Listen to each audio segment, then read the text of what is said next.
Hello, ഞങ്ങൾ നടന്നു പോയിക്കൊണ്ടിരിക്കുന്നത് ഞങ്ങൾ ബസ്സിൽ കയറാൻ പോവാണ്. കൂടെ ഉള്ളത് എൻ്റെ അനിയനാണ് കേട്ടോ. ഞങ്ങൾ കോടഞ്ചേരി ഹെൽത്ത് സെൻ്ററിലോട്ടാണ് പോയിക്കൊണ്ടിരിക്കുന്നത്. അനിയൻ നല്ല പനിയായിരുന്നു, അപ്പോൾ അവന് ക്ലാസ്സൊക്കെ ലീവാക്കി ഇന്ന് ഹോസ്പിറ്റലിൽ പോവാണ്. അപ്പോൾ ഞങ്ങൾ ബസ്സിൽ ഇങ്ങനെ പോയിക്കൊണ്ടിരിക്കുകയാണ്. പുലിക്കായത്തെത്തി. കോടഞ്ചേരി കുറച്ച് ദൂരം കൂടി ഉള്ളി. അപ്പോൾ ഞങ്ങൾ കോടഞ്ചേരി എത്തിയിട്ടുണ്ട്.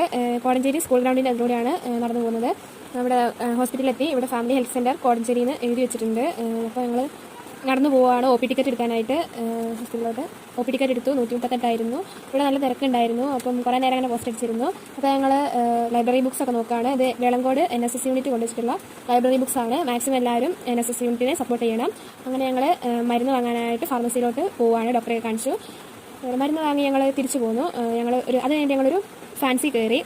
കുറച്ച് ഫാൻസി ഐറ്റംസ് ഒക്കെ വാങ്ങിക്കാനുണ്ടായിരുന്നു. ഞങ്ങൾ ഫാൻസി ഐറ്റംസ് മേടിക്കാനായിട്ട് മരിയ ഫാൻസിയിലാണ് കയറിയത്. കോടഞ്ചേരിയാണ് ലൊക്കേഷൻ വരുന്നത്. ഒരുപാട് കളക്ഷൻസ് ഒക്കെ ഉള്ള നല്ലൊരു ഫാൻസിയാണ്. എപ്പോഴും ഞങ്ങളിവിടെയാണ് കയറല്. അപ്പോൾ ഞങ്ങൾക്ക് വേണ്ട സാധനങ്ങളൊക്കെ ഞങ്ങൾ സെലക്ട് ചെയ്തു. ഒരുപാട് മാലകളൊക്കെ ഉണ്ട് കേട്ടോ. നല്ല നല്ല മാലകളും നെയിൽ പോളിഷിൻ്റെ കുറേ കളക്ഷൻസ് ഉണ്ട്. കുറച്ച് നെയിൽ പോളിഷൊക്കെ ഞങ്ങൾ നോക്കി. അങ്ങനെ സാധനമൊക്കെ വാങ്ങി ഞങ്ങൾ തിരിച്ച് ബസ്സിൽ കയറി. ഞങ്ങളുടെ വീട് തോട്ടുമൊഴിയാണ്. അപ്പോൾ തോട്ടുമൊഴിക്ക് പോയിക്കൊണ്ടിരിക്കുകയാണ്. സാൻസിലായിട്ട് ഞങ്ങൾ പോകുന്നത്. സാൻസ് എന്നാണ് ഞങ്ങളുടെ ബസ്സിൻ്റെ പേര്. അങ്ങനെ ഞങ്ങൾ കോടഞ്ചേരിയിൽ നിന്ന് പോയിക്കൊണ്ടിരിക്കുകയാണ്. ഞങ്ങൾ പുലിക്കായത്തെത്തി. തിരിച്ച് പുലിക്കയം പാലാട്ടാണ് കാണുന്നത്. നല്ല ഒരു വെള്ളം ഉണ്ടാകുന്ന പുഴയാണ്. കയാക്കിംഗ് ഒക്കെ നടക്കുന്നുണ്ട്. ഇവിടെ ഓട്ടോ സ്റ്റാൻഡാണ്. അങ്ങനെ ഞങ്ങൾ പോയിക്കൊണ്ടിരിക്കുകയാണ്. അങ്ങനെ ഞങ്ങൾ ബസ്സൊക്കെ ഇറങ്ങി വീട്ടിലോട്ട് നടക്കുകയാണ്.